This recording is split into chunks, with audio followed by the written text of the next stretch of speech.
setia kepada Tuhan sampai akhir hidup kami. Karena Engkau Tuhan yang memiliki hidup kami, Tuhan yang sudah menebus kami, dan kami tahu Engkau mengasihi kami. Terima kasih Bapa.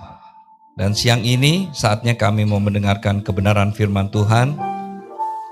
Roh Kudus, mari Engkau menguasai setiap kami. Bapa, Engkau pakai aku Tuhan untuk menyampaikan kebenaran-Mu dengan bahasa yang sederhana dan mudah dimengerti. Tuhan yang memberkati kami semua di tempat ini. Dan kiranya firman-Mu, kebenaran-Mu memulihkan kami, menguatkan kami, menyembuhkan kami, menguasai kami Tuhan. Haleluya. Di dalam nama Tuhan Yesus Kristus yang siap mendengarkan firman Tuhan, sama-sama katakan amin. Puji Tuhan, haleluya. Boleh tepuk tangan sekali lagi buat Tuhan kita. Kita mau sambut kebenaran firman Tuhan, amin. Puji Tuhan. Om Ari minta tolong mic saya gainnya dikecilin. Puji Tuhan. Sekali lagi shalom, selamat pagi Bapak Ibu semua. Haleluya, senang bisa sharing lagi, berbagi kebenaran firman Tuhan di tengah-tengah keluarga sendiri. Amin. Puji Tuhan. Kalau ya dari awal tahun Pak Gembala sudah mencanangkan pada kita semua untuk membahas tentang khotbah di bukit yang dilakukan, yang dikhotbahkan oleh Tuhan Yesus sendiri ya. Khotbah di bukit di Matius 5 sampai 7. Kalau 2 minggu lalu, siapa yang masih ingat yang khotbah 2 minggu lalu siapa? Pak Luhut ya. Pak Luhut Panggabean kalau tidak salah.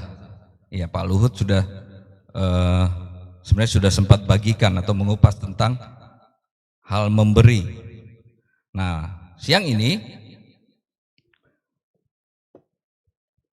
kalau kemarin Pak Luhut sempat memberikan kebenaran firman Tuhan tentang bagaimana memberi dengan maksimal. Amin. Memberi dengan maksimal. Kalau selama ini mungkin kita memberinya masih 50-50. Memberinya belum full heart. Tapi dengan kemarin 2 minggu lalu kita diajarkan bahwa kita harus memberi maksimal. Terlebih kepada Tuhan. Amin. Karena hidup kita udah ditebus saudara. Hidup kita milik Tuhan. Amin. Puji Tuhan. Ya, mengenai khotbah di bukit, kita bersyukur Tuhan kita sendiri yang khotbah. Kalau dari pasal 5 sampai 7,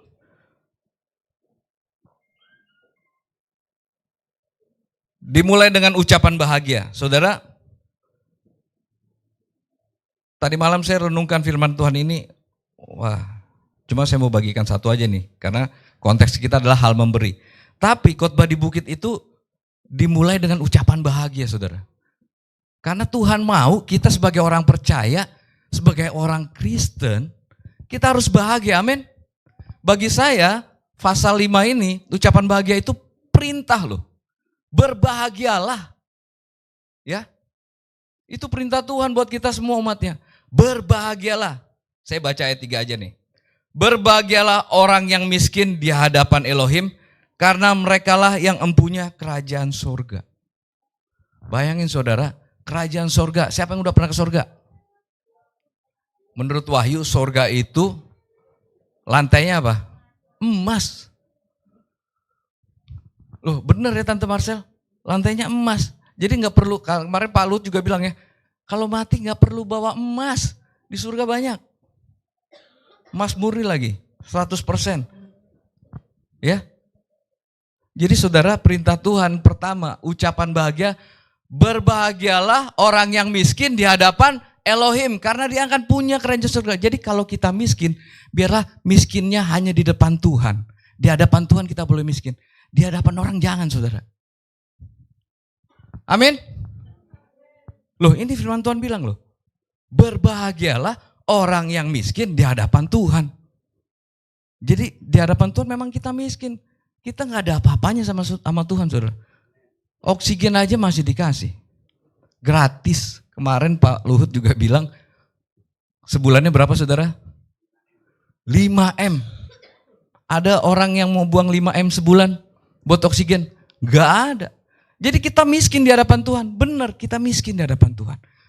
Tapi di hadapan manusia, jangan. Wah, gak ada yang amin, bengong. Saudara, ini belum masuk materi khotbah, saudara. Saudara lihat hari-hari ini ya. Orang kaya nih. Yang sering dilihat, yang kita lihat di TV, ya. Pada gelisah. Iya enggak? Mobilnya mentereng, pada gelisah. Dikejar KPK sama Jaksa Agung. Karena dia kasih lihat nih harta gua nih, ini harta saya nih. Akhirnya Jaksa Agung sama KPK ngeliat, nih hartanya dari mana ya? Diselidikin, gak bisa tidur saudara. Jadi sekali lagi, miskinnya di depan Tuhan kita berbahagia. Kalau saudara kayaknya di depan manusia, gak bisa tidur saudara. Ya, karena akan diselidikin nih hartanya dari mana nih. Banyak artis begitu kan? Ya, artis yang kita lihat, selebritis yang hartanya bejibun saudara, yang tiap hari mungkin masuk TV, sekarang bolak-balik ke KPK saudara, harus mengklarifikasi hartanya dari mana. Orang pajak juga ada Pak Edwin di sini, oh enggak ada, puji Tuhan. Loh iya benar loh, orang pajak sekarang lagi sibuk-sibuknya saudara, ya, untuk menyelidiki hartanya dari mana nih. Oke, jadi sekali lagi, berbahagialah orang yang miskin di hadapan Tuhan. Jadi di hadapan Tuhan kita miskin, kita berbahagia saudara. Buat apa harta banyak, tapi cuma manusia yang lihat. Ya, jadi sekali lagi miskinnya harus di depan Tuhan. Karena memang kita nggak punya apa-apa di hadapan Tuhan. Tuhan adalah sumber. Bapa itu sumber daripada segala sumber kehidupan. Ya, kalau oksigennya diberhentiin 2 menit aja, kita udah kayak ikan di daratan, bukan di air. Kelepek-kelepek, ngap-ngapan. Oke. Jadi Tuhan Yesus bilang kita harus berbahagia. Kedua, perikopnya garam dunia dan terang dunia. Tuhan mau katakan status kita adalah garam dan terang dunia. Perikop berikutnya ya. Jadi garam itu harus mengasinkan, terang itu harus menyilaukan saudara. Harus terang ya. Puji Tuhan. Ya, sekarang saya ajak kita baca Matius 6 ayat 1 sampai 4. Ayatnya sedikit kok, cuma 4 ayat. Haleluya. Oke, saya akan bacakan saudara, atau kita baca sama-sama, bisa dimunculkan ayatnya. 1, 2, 3. Ingatlah, jangan kamu melakukan kewajiban agamamu di hadapan orang supaya dilihat mereka. Karena jika demikian, kamu tidak beroleh upah dari Bapamu yang di surga. Jadi, apabila engkau memberi sedekah, janganlah engkau mencanangkan hal itu. Seperti yang dilakukan orang munafik di rumah-rumah ibadat dan di lorong-lorong supaya mereka dipuji orang. Aku berkata kepadamu, sesungguhnya mereka sudah mendapat upahnya. Tetapi jika engkau memberi sedekah, janganlah diketahui tangan kirimu apa yang diperbuat tangan kananmu. Hendaklah sedekahmu itu diberikan dengan tersembunyi. Maka Bapamu yang melihat tersembunyi akan membalasnya kepadamu. Katakan amin. Puji Tuhan. Luar biasa Inyo. Semangat. Jadi saudara, kalau 2 minggu lalu Pak Luhut memberikan kebenaran untuk menyatakan kita mengasihi Tuhan dengan maksimal, kita memberi persembahan yang kudus, hidup kita dengan maksimal kepada Tuhan. Nah, siang hari ini, Matius pasal 6 ini adalah hal tentang memberi sedekah. Apa itu sedekah saudara? Sedekah itu pemberian yang kita berikan kepada orang miskin, orang yang gak punya. Sedekah, kalau saya sempat kemarin baca Alkitab dengan versi kata-kata bahasa sehari-hari itu, Sedekah itu kita memberikan derma. Derma ya. Kalau bahasa lama tuh kata-kata derma, memberikan harta kita, mendermakan uang kita buat orang yang membutuhkan, orang miskin, orang yang nggak punya apa-apa. Mari kita bahas, kita gali satu persatu, ayat demi ayat. Ayat 1 katakan, ingatlah, dimulai ingatlah. Kalau disuruh ingatlah, nih Tuhan bilang ingatlah, berarti sudah pernah diajarin belum? Sudah pernah diberitahukan belum? Sudah pernah diinfokan belum? Pernah. Jadi saudara, ini khotbah di bukit di hadapan orang-orang Yahudi pada waktu itu. Setelah Tuhan Yesus dibaptis oleh Yohanes, terus Roh Kudus turun memenuhi Tuhan Yesus dalam bentuk burung merpati. Dan setelah itu Tuhan dibawa ke padang gurun untuk dicobai iblis dan dia menang. Katakan, Tuhan Yesus menang. Ya, setelah puasa 40 hari. Nih besok buka takbiran ya. Saudara-saudara kita muslim cuma sebulan, Tuhan Yesus 40 hari. Ya, setelah itu Tuhan panggil murid-muridnya dan muncullah ini kisah tentang khotbah di bukit. Jadi Tuhan bicara kepada orang Yahudi yang sudah tahu bahwa memberi sedekah itu adalah bagian dari ibadah, saudara. Di sini tulis ya, ingatlah jangan kamu melakukan kewajiban agamamu di depan orang supaya dilihat, ya, di hadapan orang supaya dilihat mereka. Karena jika demikian kamu tidak beroleh upah. Jadi saudara, memberi sedekah, berbagi sesuatu kepada orang miskin, orang yang tidak punya, itu adalah salah satu kewajiban agama. Kalau saya mau bilang, itu adalah salah satu bentuk ibadah juga kepada Tuhan. Amin. Pada suatu ketika murid-murid tanya, kapan Tuhan saya enggak memberi makan kamu? Tuhan, kapan saya tidak memberikan baju? Tuhan bilang, waktu kamu mengunjungi penjara, itu berarti kita memperhatikan Tuhan. Orang-orang yang lemah yang kita perhatikan, itu bentuk kita mengasihi Tuhan loh. Benar? Ada orang bilang, saya mengasihi Tuhan, saya langsung aja sama Tuhan. Tapi saudaranya sendiri yang kelihatan ya. Tuhan kelihatan gak saudara? Tuhan gak kelihatan. Dia bilang mengasihi luar biasa. Tapi melihat orang yang butuh perhatian, butuh pertolongan, sama sekali dia acuh. Acuh tidak acuh. Acuh apa? Cuek. Percaya gak? Ada orang bilang dia mengasihi Tuhan, tapi sifatnya, sikapnya kepada orang kasar, mulutnya penuh dengan caci maki, tidak ada empati, tidak ada perhatian. Saudara percaya sama orang itu kalau dia mengasihi Tuhan? Saya sih nggak percaya. Yang kelihatan aja dia nggak bisa kasih, apalagi Tuhan yang nggak kelihatan. Ya, makanya Tuhan Yesus bilang itu. Pada saat kau memberikan perhatian, mengunjungi orang-orang yang di penjara, pada saat kita berderma, bersedekah, membantu orang miskin, orang tidak punya, itu bentuk dari kasih kita, bentuk bagian dari ibadah kita kepada Tuhan. Katakan amin. Haleluya. Coba baca Amsal 28 ayat 27. Bisa dibantu? Amsal 28 ayat 27. Haleluya.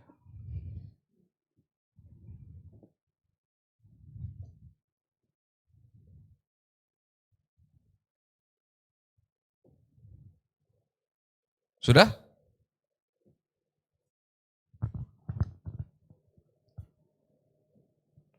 Ini betul ya?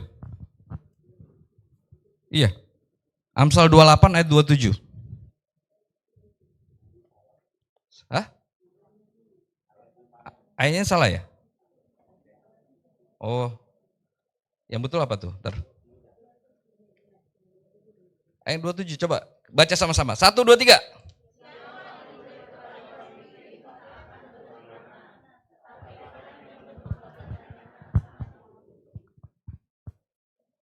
Saudara yakin gak dengan ayat ini? Siapa memberi kepada orang miskin tak akan berkekurangan.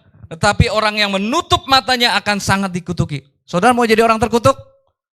Jangan saudara.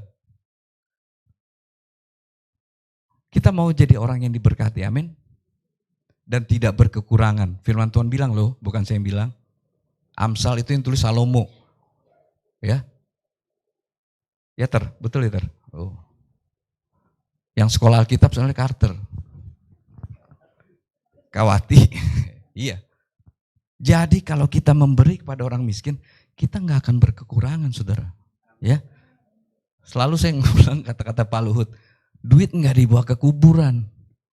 Kadang-kadang juga dibawa ya. Maksudnya dibawa ke surga, ya. Harta tuh nggak dibawa mati, saudara. Nggak bisa dinikmatin di surga. Lantainya emas. Sekali lagi, kalau kita memberi kepada orang miskin, kita tidak akan kekurangan. Amin. Ada bagian ayat lagi, saya lupa ayat apa, di mana. Tapi firman Tuhan juga bilang, orang yang sering memberi, hartanya nggak habis-habis, saudara. Ya. Jadi, memberi kepada orang miskin adalah bagian dari ibadah kita kepada Tuhan. Bagian dari kasih kita kepada Tuhan. Amin. Haleluya. Ayat yang kedua. Balik lagi ke Matius 6. Di situ dibilang apa? Aduh.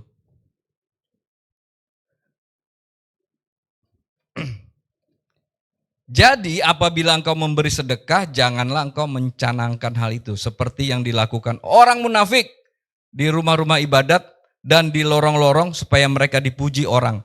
Aku berkata kepadamu, sesungguhnya mereka sudah mendapat Jadi saudara, memberi sedekah harus dengan motivasi yang benar. Hati yang tulus. Karena kita mengasihi sesama, amin. Tidak munafik, saudara. Jadi memberi itu kita tidak boleh munafik. Tadi Tuhan bilang, firman ini katakan, janganlah engkau mencanangkan hal itu, mengumumkan hal itu, supaya masuk TV, bagi-bagi. Enggak boleh, saudara. Ya, sering kan di TV. Waduh, sampai ngantri, desek-desek. Aduh, kasihan banget ya. Pagernya masih ditutup. Bukanya ntar jam 9, bapaknya masih tidur. Waduh. Tapi sekali lagi saudara, firman Tuhan mengajarkan kepada kita, Tuhan sendiri yang bilang bahwa motivasi ini memberi sedekah janganlah engkau mencanangkan. Mencanangkan apa dia? Ya mengumumkan gitu ya. Seperti dilakukan orang-orang munafik. Orang munafik tuh memberi tuh, dia ngeliat dulu nih, ada yang lihat saya nggak nih? Ya. Karena motivasinya supaya dia dipuji, saudara. Supaya dipuji. Supaya orang, wih luar biasa. Memang ada bagian firman Tuhan bilang, hendaklah kebaikan hatimu dilihat, diketahui semua orang. Tapi hatinya tulus memang memberi, bukan maksudnya supaya dia dipuji orang. Ini kadang-kala nih kami nih, pelayan mimbar ya, WL ya, sekalian juga hamba Tuhan. Kadang-kadang kalau udah habis ibadah, waduh Pak luar biasa, pimpin pujiannya, aduh saya dalam hati kadang-kadang, ya berkat gue cuma sampai di sini doang nih. Karena udah keluar pujian dari orang itu. Kadang-kadang berpikir seperti itu saudara. Ya.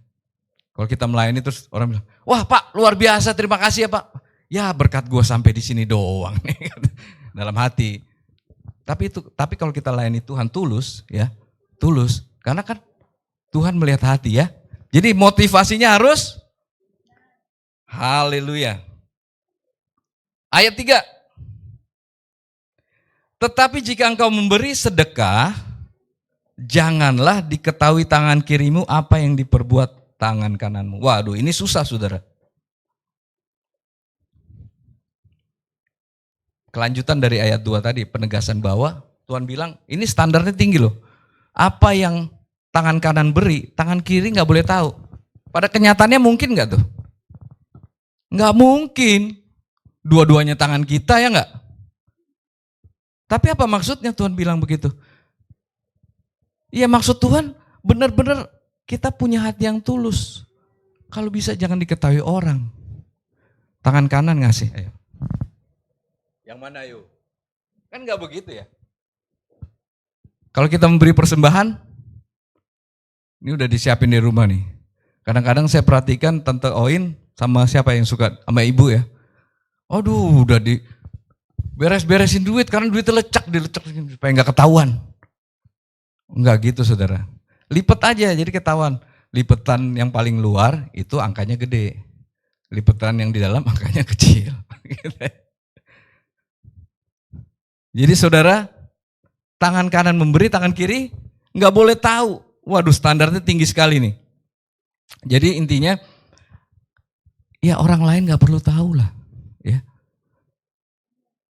Kita memberi sedekah, orang lain nggak boleh tahu, nggak perlu tahu. Ayat 4, nah ini kuncinya saudara. Hendaklah sedekahmu itu diberikan dengan tersembunyi. Yuk, kita baca sama-sama ayat 4b-nya.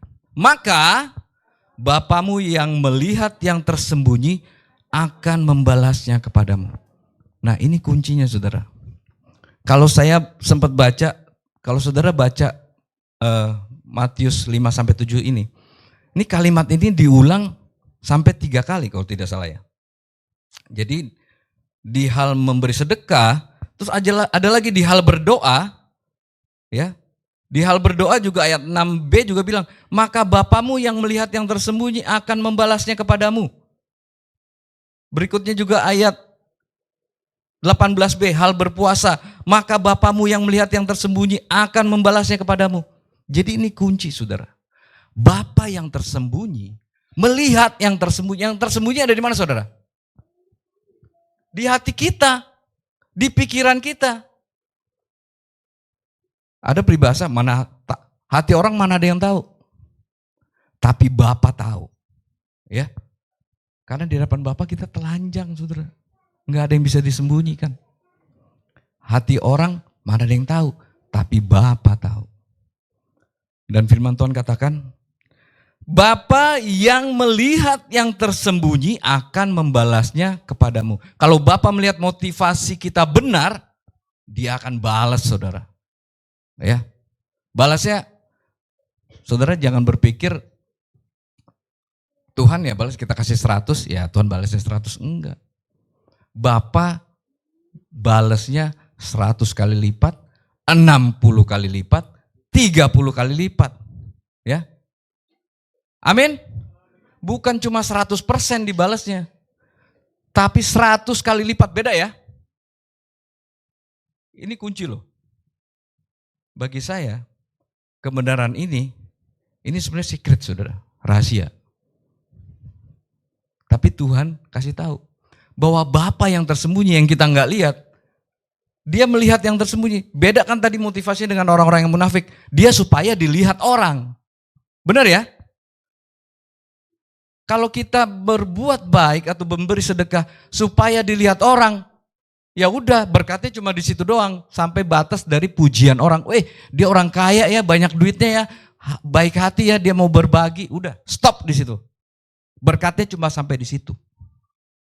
Bahwa dia menerima pujian dari manusia. Tapi kalau kita baca firman Tuhan ini dan kita pahami bahwa kalau kita punya motivasi yang benar, hati yang tulus, mengasihi Tuhan, bagian dari ibadah kita kepada Tuhan, kita memberi kepada orang, itu balasannya 100, ada yang 100 kali lipat, ada yang 60 kali lipat, ada yang 30 kali lipat. Itu tergantung kepada kasih karunia Tuhan bagi setiap kita, bagi masing-masing kita. Amin. Puji Tuhan. Jadi sekali lagi Bapak tidak pernah hutang ya saudara. Nah sekarang ini perikopnya hal memberi sedekah. Jadi orang Kristen harus memberi. Di khotbah di bukit ini, saudara perhatikan, khotbah di bukit ini ditujukan kepada semua orang yang mendengarkan. Ya khususnya orang Yahudi ya, Tuhan datang pada orang-orang Yahudi, orang Israel. Jadi sebagai orang Kristen, sebagai orang percaya, kita harus memberi. Ayo ngomong sama saya sekali lagi. Sebagai orang percaya, kita harus memberi, bukan meminta-minta. Tapi saya harus memberi. Tapi nggak punya uang, gimana dong? Saya harus memberkati orang, tapi saya nggak punya uang. Saudara, dalam hal memberi, memberkati, nggak selalu dengan uang. Amin? Nggak selalu dengan uang, saudara. Ingat kisah di Kisah Rasul 3, kisah para Rasul 3, di mana Petrus dan Yohanes masuk atau naik ke Bait Suci. Di situ ada orang lumpuh. Berapa puluh tahun tuh orang lumpuhnya. Terus orang lumpuh berharap apa sama Petrus dan Yohanes? Berharap uang. Karena dia orang lumpuh miskin. Jadi setiap hari tuh orang lumpuh itu ditaruh di gerbang Gerbang Indah ya. Coba kita buka kisah, bisa dibantu Kisah Rasul 3. Kisah Rasul 3.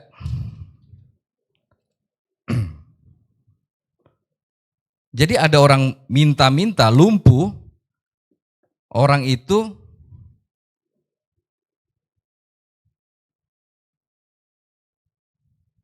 minta-minta sama Yohanes sama Petrus. Tapi pada saat Petrus dan Yohanes melihat orang minta-minta itu, orang lumpuh itu berharap. Karena Yohanes sama Petrus dan Yohanes udah ngelihat orang lumpuh itu, otomatis dia punya pengharapan, wah gue dapat duit nih. Gue dapat berkat nih, saya dapat berkat nih dari orang ini. Tapi apa kata Petrus, saudara? Emas dan perak aku tidak punya. Tapi di dalam kuasa nama Yesus bangkit dan berjalanlah. Jadi saudara, untuk memberkati orang, untuk memberi sesuatu kepada orang, bukan semata-mata hanya uang, hanya harta. Tapi kuasa yang Tuhan sudah anugerahkan buat kita, kepada kita, kasihnya yang tercurah buat kita juga bisa salurkan buat orang lain yang membutuhkan. Amin. Begitu saudara. Jadi saudara, kalau saat ini, wah gimana saya mau memberkati orang, saya lagi butuh sesuatu, lagi butuh ini, butuh itu, keperluan ini, keperluan itu, anak buat sekolah, ini buat itu. Saudara, Tuhan perintahkan kita harus memberi, kita harus memberkati orang. Ya. Sekali lagi, bukan cuma semata-mata dengan uang, dengan harta kita, tapi dengan apa yang kita bisa layani buat orang itu. Kalau ada yang sakit, ya kalau ada duit ya bawa ke dokter. Kita bantu tetangga kita. Tapi saudara, ada kuasa, ada kasih dan kuasa Tuhan yang ada dalam diri kita. Kita bisa nyatakan kemuliaan Tuhan buat diri orang itu. Amin. Katakan sembuh dalam nama Tuhan Yesus Kristus. Oleh bilur-bilur Tuhan Yesus, penyakit disembuhkan. Haleluya. Tepuk tangan dong dulu buat Tuhan kita.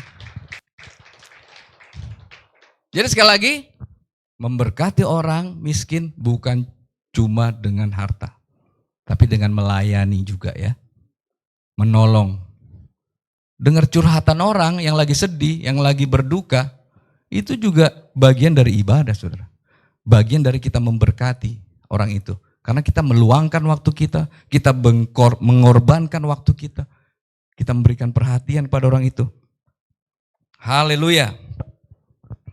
Nah sekali lagi, khotbah ini dikhotbahkan oleh Tuhan buat kita umatnya. Tuhan gak mengajarkan kita meminta-minta, amin. Yang saya pahami, yang saya pelajari, yang saya baca, Tuhan mengajari kita meminta itu hanya kepada Bapa di surga. Saudara bisa cek itu. Gak ada Tuhan ngajarin kita meminta kepada orang loh. Tapi meminta itu kepada Bapa di surga. Itu baca juga dalam Matius 6 tuh tentang pengabulan doa, pengabulan doa. Itu ada di situ Matius 7 hal pengabulan doa. Itu ada tuh. Ayat 11 bilang gini. Jika kamu yang jahat tahu memberi pemberian yang baik kepada anak-anakmu, apalagi Bapamu yang di sorga, ia akan memberikan yang baik kepada mereka yang meminta kepadanya. Jadi meminta itu hanya kepada Bapa di sorga, saudara. Dan Tuhan tahu memberikan yang terbaik buat anak-anaknya. Amin. Haleluya. Jadi tadi saya sudah sampaikan bahwa memberkati tidak selalu dengan uang. Nah, poin berikutnya. Tadi saya bilang, Tuhan mengajarkan kita hal memberi, hal memberkati. Tapi bagaimana dengan hidup kita? Kalau kita mau memberkati, kalau kita mau memberi, berarti kita harus punya dulu ya. Betul? Kalau kita nggak punya apa-apa, gimana mau memberi, saudara? Kalau kita nggak punya sesuatu, bagaimana kita bisa berbagi? Nah, saya lanjut ke poin berikutnya adalah, bagaimana agar hidup orang percaya dapat memberi, dapat memberkati. Saya mau katakan begini, saudara. Cari Tuhan. Yang pertama, cari Tuhan. Matius 6:33, hafal semua dong. Ya, carilah kerajaan Elohim, kerajaan surga dan kebenarannya. Maka semuanya akan ditambahkan. Ditambahkan ya saudara. Jadi itu bonus ya. Jadi kalau kita prioritaskan Tuhan, kita cari Tuhan, itu Tuhan bilang, saudara percaya, udah pernah baca kan Matius 6:33? Udah ya, carilah dulu kerajaan surga dan kebenarannya. Bukan cuma kerajaan surga ya, tapi dan kebenarannya. Maka semua itu akan ditambahkan dalam hidupmu. Hidup kita akan sungguh diberkati. Haleluya. Coba kita baca Mazmur 34 ayat 11. Multimedia bisa bantu?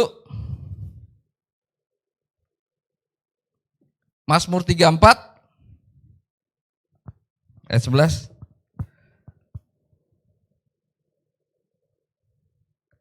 Saya baca ya buat kita semua. Singa-singa muda merana kelaparan, tetapi orang-orang yang mencari Tuhan tidak kekurangan sesuatu pun yang baik.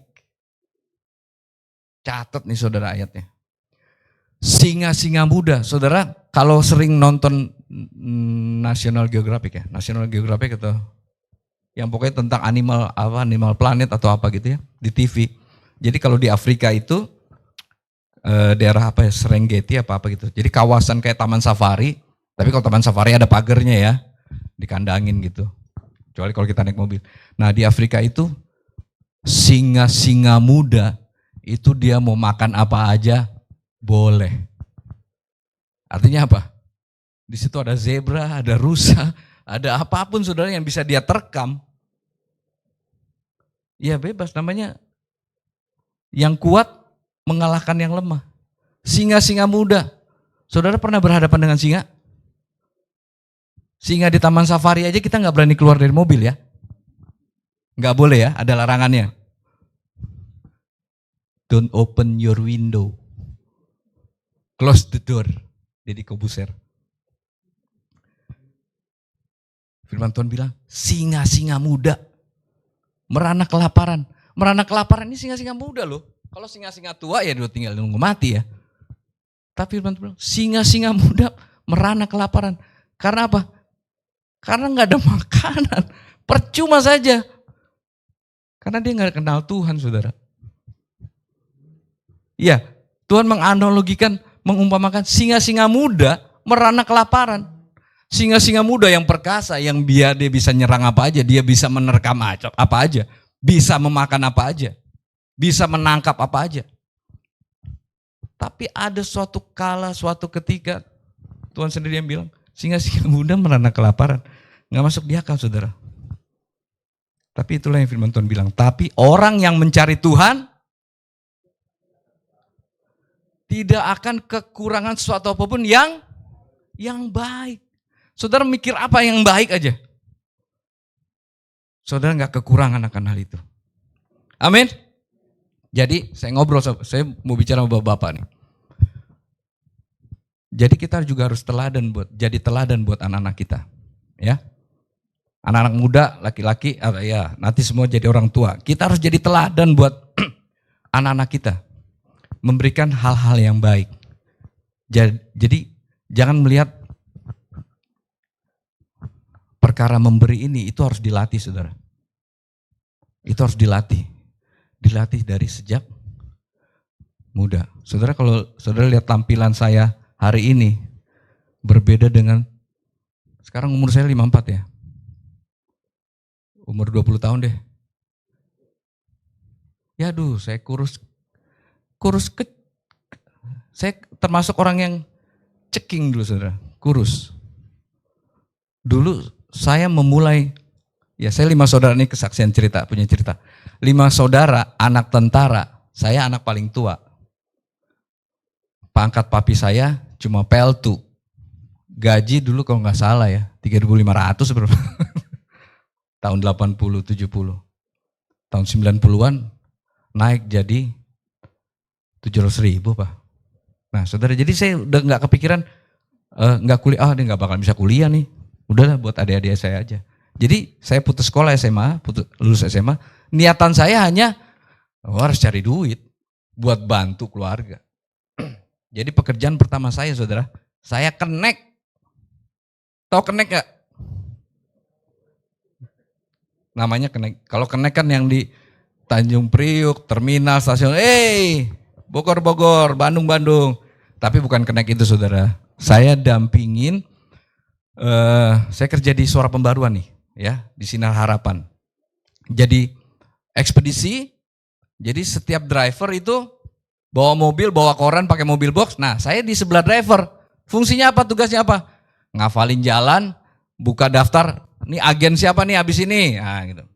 Bukan cuma itu, saya harus bantu bongkar koran di box itu, saya keluarin. Jadi saudara pada tidur pagi-pagi subuh, saya di tengah jalan tuh, di pinggir jalan tuh, bongkar koran. Tahun 89, udah lahir belum? Belum. Tapi saya bersyukur saudara, dengan cara begitu saya tahu rute jalan yang ada di Sumatera, Jawa, dan Bali. Karena apa? Selama 7-8 tahun saya di lapangan. Saya kerja nganter koran. Jadi setiap agen koran yang ada di Jawa, Sumatera, Bali, kalau Sumatera pakai pesawat, tapi kalau pesawatnya kolaps, nggak ada rute, kita pakai mobil. Nah, tadi saya sampai di mana? Oh ya, saya mau bilang gini saudara. Ya dulu saya start dari itu, connect. Dan ya saya putuskan saya nggak kuliah. Tadinya awalnya ya bekerja sambil kuliah, tapi karena udah tahu duit, cari duit aja. Jadi tapi yang kuliah, kalian harus kuliah ya, anak-anak muda ya. Harus berdoa, saya harus kuliah. Karena pendidikan itu merubah mindset, merubah cara pandang kita atas kehidupan. Itu ilmu itu harus didapatkan. Oke, balik lagi ke sini. Dari masa muda saya bersyukur saya sudah kenal Tuhan saudara. Saya ingat dulu saya, Kak Eni, almarhum Esther, saya dibina sama Sister Wati. Tahun 90-an awal. Ya, kami sudah terlibat. Kak Wati bilang, "John, kamu mau jadi singer gak?" Saya bantu angkut aja dulu. Jadi angkat, peralatan ini kita angkat saudara. Jadi bongkar pasang, karena kita masih sewa ya. Di LAI, terus di Hotel Pardede, pokoknya kita seperti kayak zaman Musa lah, kita berpindah-pindah. Kemah itu dipindah-pindah saudara. Jadi kadang-kala pas sudah saya jadi singer, jadi WL, ya saya berangkat duluan, bongkar pasang, terus pimpin pujian, habis pimpin pujian gak bisa pulang duluan, bongkar pasang lagi, berhentiin mikrolet, charter mobil. Sama kakaknya Carter, Pak Freddy, Om Freddy. Bayangin saudara, tapi saya bersyukur itulah didikan Tuhan buat saya. Jadi kalau saudara lihat saya nih, wah Om John, aduh saudara, hidup ini tidak segampang apa yang dilihat sekarang saudara. Penuh derita dan air mata. Betul, tapi yang saya percaya, Tuhan gak pernah utang. Ya, kalau saudara dari muda memberi, ya tadi sekali lagi ya, memberi bukan cuma supaya, wih gila lu banyak duit, enggak, bukan. Tapi motivasi kita benar ya, di hadapan Tuhan. Kita berbagi, kita memberi, tanpa berpikir harap kembali. Ada lagunya kan? Seperti sang surya menyinari dunia, kasih ibu. Kasih ibu sepanjang masa, kok pada ketawa. Mami, mana mami saya? Ya ma, kasih ibu sepanjang masa.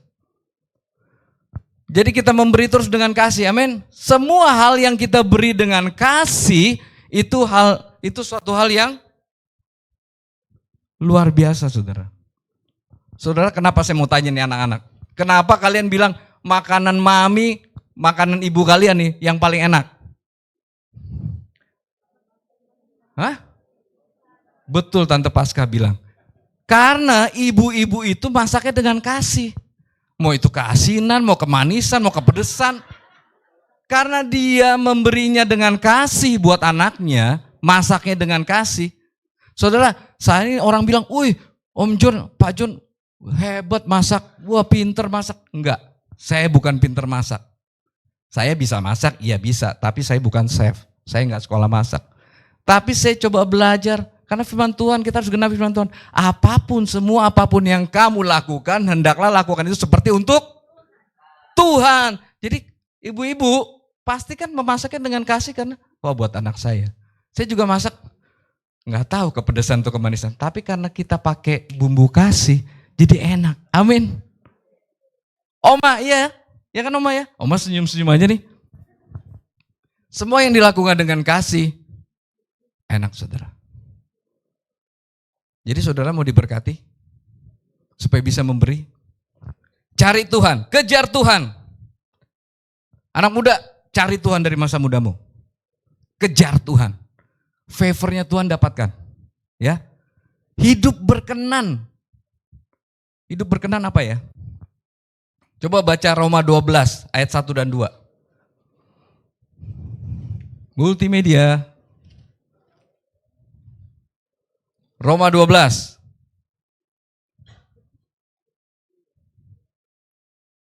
Kita baca sama-sama ya. 1, 2, 3. Karena itu saudara-saudara, demi kemurahan Elohim, aku menasihatkan kamu supaya kamu mempersembahkan tubuhmu sebagai persembahan yang hidup, yang kudus, dan yang berkenan kepada Tuhan. Itulah ibadahmu yang sejati. Jadi dapatkan perkenanan Tuhan. Ya, anak muda, dapatkan perkenanan Tuhan dari masa mudamu. Bapak-bapak, dapatkan perkenanan Tuhan supaya apa yang kita lakukan itu anak-anak bisa lihat, oh papa saya, bapak saya, ibu saya, orang tua saya takut akan Tuhan. Dan saya juga harus begitu. Ada amin? Dapatkan perkenanan Tuhan, saudara. Haleluya. Oke, sampai pada kesimpulan. Tuhan Yesus tidak mengajarkan kita orang percaya kepadanya untuk meminta-minta. Amin. Tetapi kita harus memberi, kita harus memberkati. Ada amin? Ya. Tuhan Yesus tidak pernah mengajarkan kita untuk meminta-minta. Tapi Tuhan mengajarkan kita memberi, memberkati. Kalau saudara katakanlah saat ini merasa, aduh Tuhan saya enggak punya apa-apa, saya belum punya apa-apa, saya belum jadi apa-apa. Saudara, cari Tuhan. Singa-singa muda kelaparan. Tapi orang yang mencari Tuhan, dia akan diberikan, dianugerahkan, dicurahkan segala apapun yang baik, segala hal yang baik. Jadi kita harus memberkati orang miskin, orang yang tidak punya. Amin. Meminta itu hanya kepada Bapa di surga. Saya percaya Bapa itu Bapa yang baik dan dia tidak pernah memberikan yang jahat. Jadi kita harus jadi berkat untuk sesama manusia. Amin. Haleluya. Saya mau cerita saudara. Pernah dengar kisah perempuan Siro Venesia? Ya. Pada suatu kali Tuhan datang pada satu daerah, ke daerah Tirus kalau nggak salah. Nah di situ ada seorang perempuan Siro Venesia, dia orang Yunani. Anaknya itu kemasukan setan saudara, kerasukan setan, dikuasai setan. Dia datang sama Tuhan karena dia tahu ya tuh, Udah dengar cerita, wah Tuhan Yesus sanggup melepaskan orang dari segala sakit penyakit, menyembuhkan dan membebaskan dari orang dari kuasa kegelapan, kuasa setan. Jadi waktu dia datang sama Tuhan, Tuhan cuek saudara. Tuhan Yesus cuekin. Bahkan murid-murid bilang, Tuhan itu perempuan diusir dong. Dia ngikutin kita, minta-minta tolong sambil teriak-teriak, sangat mengganggu. Jadi Tuhan bilang gini saudara. Jadi pada saat itu memang pada zaman itu kan Tuhan datang kepada umatnya ya. Umatnya itu bangsa pilihan orang Yahudi ya. Tuhan bilang, tidak layak roti yang di atas meja diberikan kepada anjing. Coba kita buka ayatnya supaya saudara-saudara paham deh. Coba kita baca Markus 7 ayat 28 deh.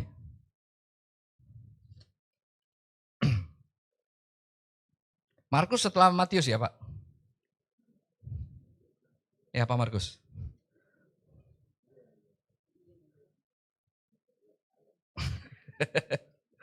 Ya, Markus 7 ayat 28. Sudah dapat ayatnya? Saya baca nih ya. Jadi perikopnya judulnya Markus 7 itu perempuan Sirofenesia yang percaya. Orang Sirofenesia itu orang Yunani ya kalau nggak salah dicatat di sini. Nah ayat 28 bilang gini. Ayat 27 saya mulai baca. Lalu Yesus berkata kepadanya, biarlah anak-anak kenyang dahulu. Sebab tidak patut mengambil roti yang disediakan bagi anak-anak dan melemparkannya kepada anjing. Tetapi perempuan itu menjawab, ayat 28, benar Tuhan, tetapi anjing yang di bawah meja juga makan remah-remah yang dijatuhkan anak-anak. Maka kata Yesus kepada perempuan itu, karena kata-katamu itu, pergilah sekarang, sebab setan itu sudah keluar dari anakmu. Perempuan itu pulang ke rumahnya, lalu didapatinya anak itu berbaring di tempat tidur, sedang setan itu sudah keluar. Saudara, saya mau katakan begini saudara. Saudara kalau yang punya handphone gadget ajaib ya, gadget canggih, searching tuh di Alkitab ya, kalau download Alkitab. Ketik anjing, ketemu, ada. Jadi coba ketik kucing, enggak ketemu. Ya, saya bukan mau Sarah ya apa. Saudara yang pelihara kucing ya pelihara dengan baik. Karena firman Tuhan Pak Gembala pernah sharing tuh. Orang benar memperhatikan hidup peliharaannya. Jadi saudara itu ada tulis firman Tuhan loh. Orang benar memperhatikan hidup hewan peliharaannya. Saya bersyukur. Ada istri saya ya. I love you, Ma. Ya, saya mau cerita begini, saudara. Tuhan bilang, enggak, bukan jatahnya kamu. Ini roti buat anak-anak, artinya buat orang Israel dululah yang saya layani gitu. Tapi perempuan ini, dia minta sama Tuhan. Dengan imannya dia katakan, kan anjing juga berhak atas remah-remah yang jatuh dari meja tuannya. Wih, Tuhan Yesus dengar kata-kata itu saudara. Luar biasa iman orang ini. Ya. Sebenarnya saudara, kalau dibilang anjing, kita kan selalu bilang, wah saya Israel rohani. Benar nggak? Saya sudah diadopsi sama Tuhan jadi Israel rohani. Tapi saudara dalam konteks kebenaran firman Tuhan yang baru kita baca nih, kita sama dengan anjing. Benar nggak? Oh pada bingung ini. Saya saudara, saya ini berpuluh-puluh tahun mikir juga nih ayat ini. Ih gila ya, gue dibilang anjing sama Tuhan. Karena kan kita bukan orang Israel secara jasmani kan. Kita bukan orang Israel saudara. Jadi sama dengan kita sama seperti kayak perempuan Sirofenesia ini. Yang berhak atas remah-remahnya. Tapi saya mau katakan siang ini kepada kita semua. Kalau kita jadi anak Tuhan, kita jangan cuma mau remah-remahnya. Kita mau rotinya yang bulat. Amin. Bagaimana caranya? Yang tadi saya bilang, cari Tuhan, kejar Tuhan, dan dapatkan perkenanan Tuhan. Saudara, saya nggak tahu, saya pikir ada gereja anak, saya mau cerita ini, tapi rupanya istri saya ada di belakang. Sudah tahu Kimo ya?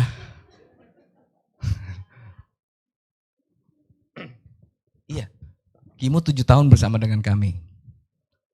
Dan selama 7 tahun kami rawat dengan baik. Ya memang, ya Kimo udah lewat, udah gak ada. Dan memang sedih buat kami semua sekeluarga. Karena Kimo itu bukan cuma sekedar anjing peliharaan, saudara.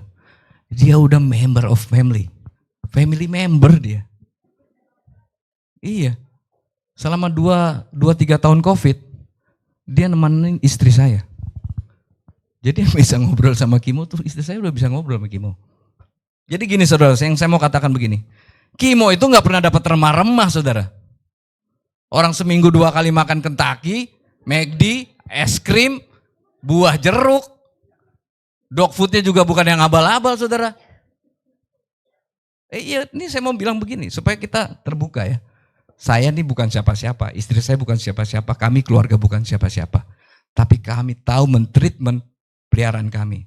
Dan dia bukan cuma sekedar peliharaan. Dia anggota keluarga. Nah saudara, Tuhan mau bilang gini, kita ini statusnya udah anggota kerajaan sorga, amin. Jangan lagi mau remah-remahnya doang. Kita harus dapatkan roti itu. Roti yang buat anak-anak, itu berhak, kita berhak saudara. Roti yang buat anak-anak di meja itu, kita berhak untuk itu. Bukan sekedar remah-remah. Saudara tahu Kimo dirawat, transfusi darah 2 kali dalam sebulan. Saya kalau, maaf nih, bukan mau ria atau mau sombong. Itu biaya perawatan Kimo, saya dapat motor metik 1 saudara harusnya. Tapi karena dia bagian dari keluarga, apapun kita lakukan. Sampai terakhir, saya ngomong sama, gimana mah? Udah lebih gak usah. Karena dokter juga bilang, Pak ini harusnya 5, karena periksa darah segala macam. Kimo itu udah 5. Kalau standar mereka 5 itu harusnya udah lewat. Gagal ginjal soalnya kan. Tapi ini Kimo angkanya cek darah 6. Lah, kok bisa hidup? Kasih yang mempertahankan, kasih kepada Kimo, itu yang mempertahankan hidupnya gitu. Yang membuat dia semangat. Dokter bilang harusnya udah lewat Pak, 5 itu udah lewat. Ini 6. Ya, saya bilang sama dokter, itulah dok ajaibnya. Kasih sayang kita buat dia, itu memampukan dia untuk bertahan. Jadi dari bulan Februari, pas Imlek, kita cek darah. Jadi dia coba bertahan 2 bulan, sampai Maret kemarin tanggal 23. Nah,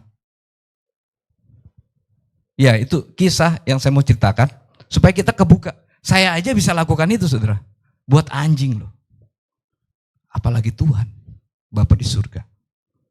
Ya, jadi status kita, ya oke lah kita dianggap anjing. Tapi Kimo itu bagian dari keluarga. Saudara dan saya itu bagian dari keluarga kerajaan sorga. Kerajaan Tuhan loh, pencipta langit dan bumi ini. Jadi kalau selama ini kita jadi orang Kristen, orang percaya, Tuhan kok saya cuma dapat remah-remahnya doang. Ada yang salah dalam hidup kita saudara. Ya, dapatkan roti yang bulat itu yang ada di meja yang Tuhan sudah sediakan buat kita sebagai anggota keluarga. Jangan cuma mau remah-remahnya. Nah kalau saudara selama ini masih dapat remah-remahnya, tanya sama Tuhan, kenapa saudara? Kenapa Tuhan? Ya. Jadi sekali lagi, saya mau bilang, Tuhan itu anugerahnya besar. Besar banget.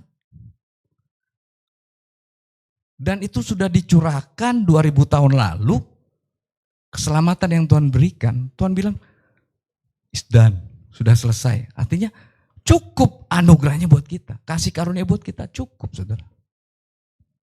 Tapi kenapa kita nggak bisa terima ya? Makanya introspeksi saudara. Tadi Tuhan bilang, kejar Tuhan, dapatkan perkenanannya. Supaya roti yang bulat itu kita bisa dapat.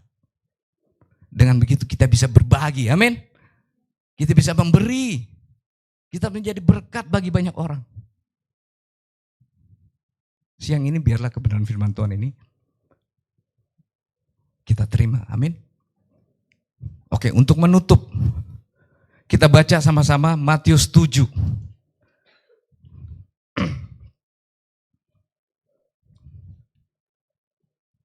Matius 7.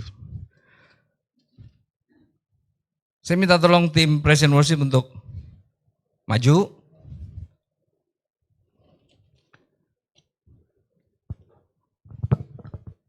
Matius 7 ayat 24. Dua macam dasar, perhatikan Bapak Ibu sekalian. Saya bacakan buat kita semua, kita simak ya. Setiap orang yang mendengar perkataanku ini dan melakukannya, ia sama dengan orang yang bijaksana, yang mendirikan rumahnya di atas batu. Kemudian turunlah hujan dan datanglah banjir, lalu angin melanda rumah itu, tetapi rumah itu tidak rubuh sebab didirikan di atas batu. Siang ini saudara, ini Tuhan sendiri yang ngomong di khotbah di bukit, pelayanan Tuhan kepada orang banyak dan mengatakan, semua orang yang mendengar,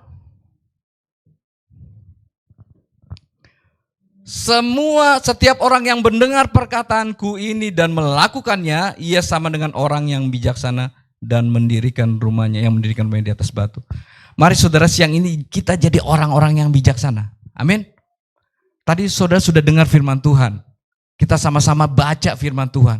Tuhan bilang kan, hal memberi sedekah. Mari kita terima itu dan niat, saya mau memberi Tuhan. Tadi janji firman Tuhan, orang yang memberi kepada orang miskin tidak akan kekurangan. Tidak akan kekurangan, percaya firman Tuhan ini. Karena Tuhan kita ajaib. Amin. Yuk, saya undang kita bangkit berdiri. Kita mau angkat pujian ini. Tuhanku hebat.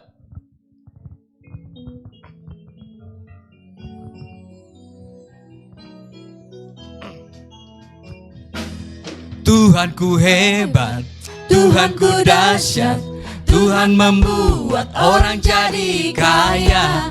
Ia merendahkan, Ia meninggikan, Ia menegakkan orang yang hina. Ia mengangkat orang yang miskin, yang rendah hatinya dari dalam lumpur. Ia mendudukkan orang pilihannya bersama. Katakan sekali lagi, Tuhanku hebat, Tuhanku hebat, Tuhanku dahsyat, Tuhan membuat orang jadi kaya. Ia haleluya, Ia meninggikan, Ia menegakkan orang yang hina. Ia mengangkat orang yang miskin, yang rendah hatinya dari dalam lumpur. Ia mendudukkan orang pilihannya bersama dengan para bangsawan. Kau Tuhan sanggup mengubah air menjadi anggur, anggur yang manis dalam hidupku. Kau Tuhan sanggup mengubah ratapku kini jadi tarian indah bagimu. Haleluya.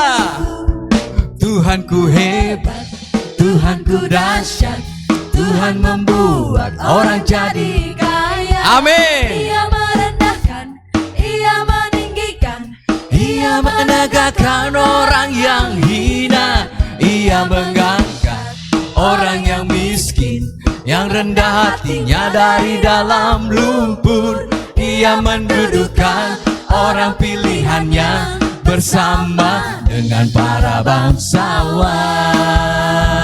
Kita mau angkat tangan kita, katakan, Kau Tuhan sanggup mengubah air menjadi anggur, anggur yang manis dalam hidupku.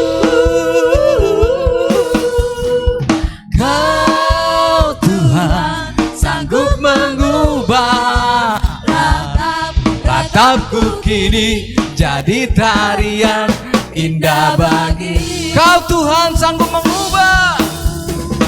Kau Tuhan sanggup mengubah air menjadi anggur, anggur yang manis dalam hidupku. Kau Tuhan sanggup mengubah jadi tarian indah bagi. Kau ubah air menjadi anggur, kau ubah air menjadi anggur manis bagiku. Kau ubah ratap jadi tarian, jadi tarian indah bagimu. Tepuk tangan buat Tuhan kita yang luar biasa. Haleluya, terima kasih Tuhan. Kami tahu Engkau hebat, Engkau ajaib, Engkau luar biasa. Engkau yang sudah mengubah air menjadi anggur. Engkau mengubah ratap kami menjadi tari-tarian.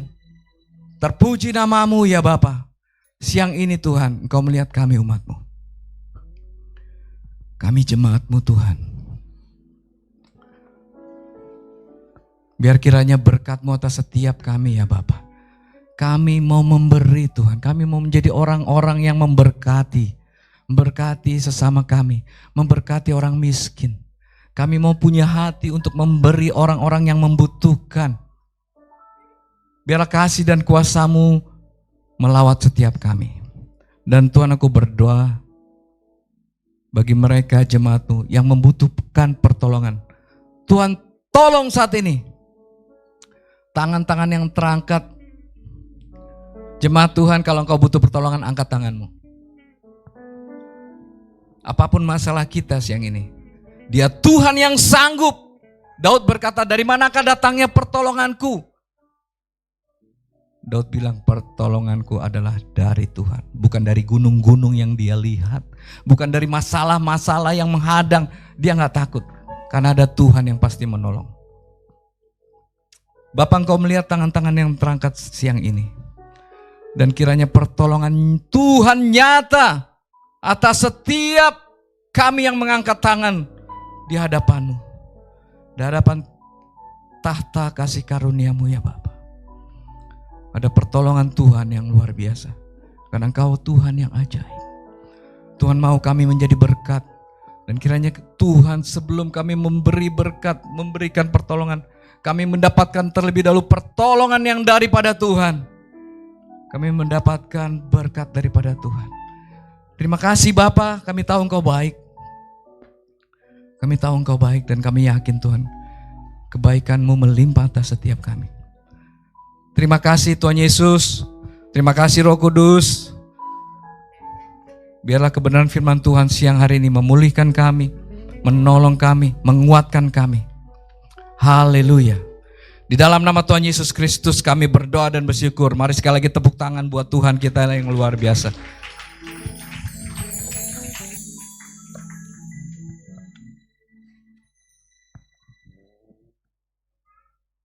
Tuhan, silakan duduk.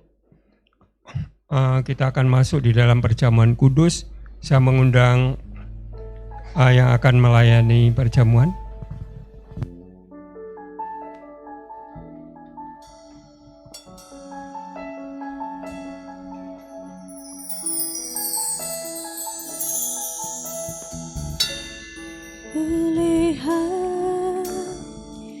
Bukti kasih-Mu, Kau menderita gantikanku. Dengan darah-Mu Kau selamatkanku. Kini ku hidup menyenangkan-Mu. Telah ku lihat bukti kasih-Mu, Kau menderita gantikanku. Dengan darah-Mu Kau selamatkanku. Kini ku hidup menyenangkan-Mu.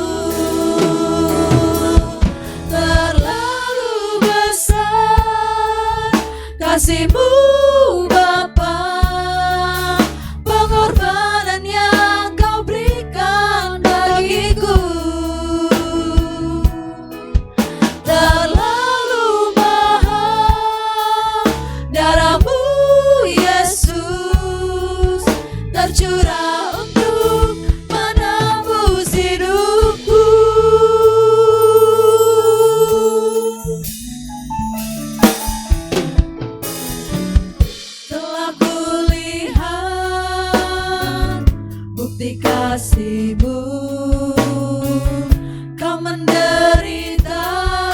bersihkanku.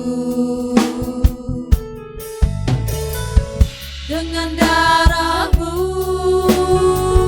Kau selamatkanku. Kini ku hidup menyenangkan-Mu.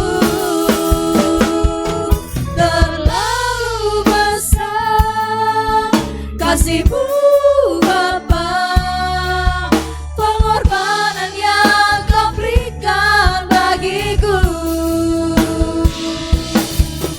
Terlalu mahal darah-Mu Yesus, tercurah untuk menebus hidupku.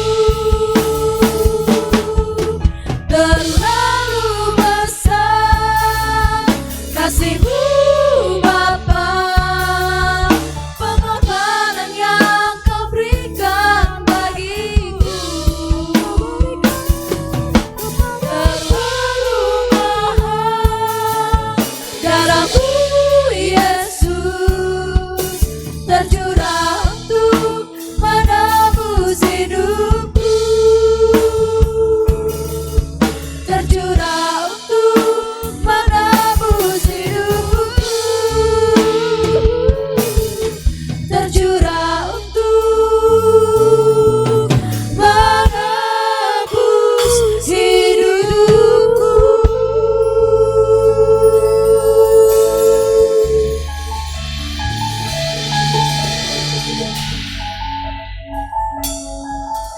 Bapak Ibu, saya undang untuk bangkit berdiri.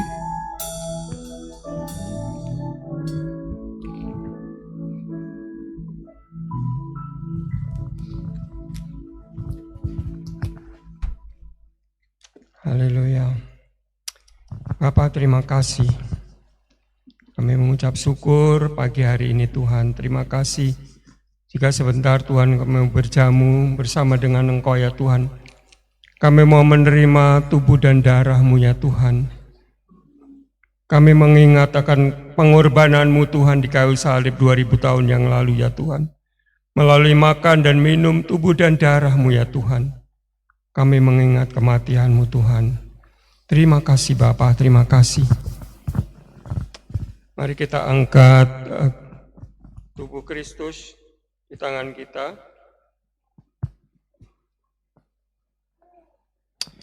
Haleluya, terima kasih Tuhan untuk tubuh-Mu yang telah tercabik-cabik bagi kami. Melalui tubuh-Mu ya Tuhan, kami ditebus ya Tuhan. Melalui tubuh-Mu yang telah tercabik-cabik kami disembuhkan ya Tuhan. Terima kasih Tuhan, terima kasih.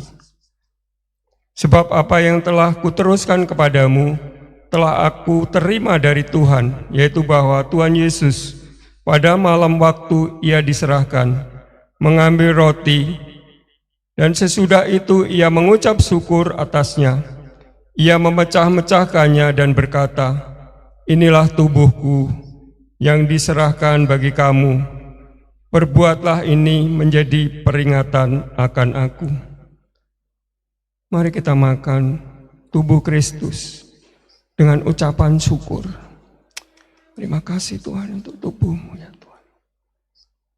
Aku makan dengan di dalam nama Yesus.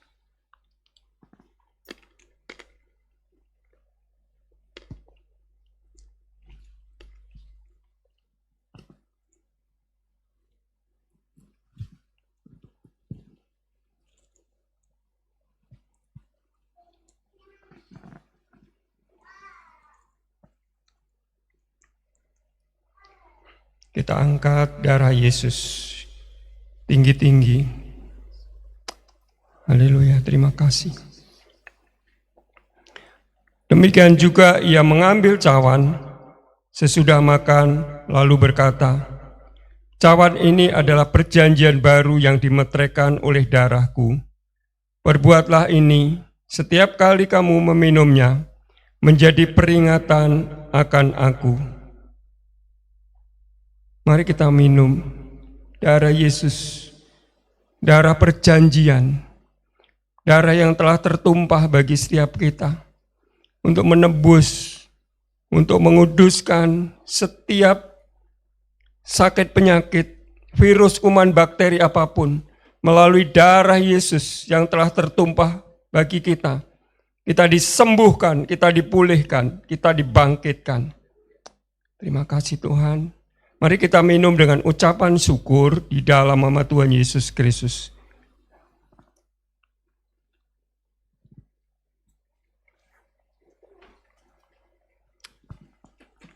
Haleluya. Terima kasih Tuhan, terima kasih. Terima kasih, biarlah darah-Mu ya Tuhan. Tubuh dan darah-Mu menjadi satu daging ya Tuhan. Melalui tubuh dan darah-Mu ya Tuhan, roh kami dibangkitkan, roh kami menyala-nyala ya Tuhan. Terima kasih Tuhan, terima kasih. Kami bersyukur kepadamu Tuhan. Di dalam nama Tuhan Yesus Kristus kami berdoa. Amin. Silakan duduk. Saya mengundang pendoa syafaat.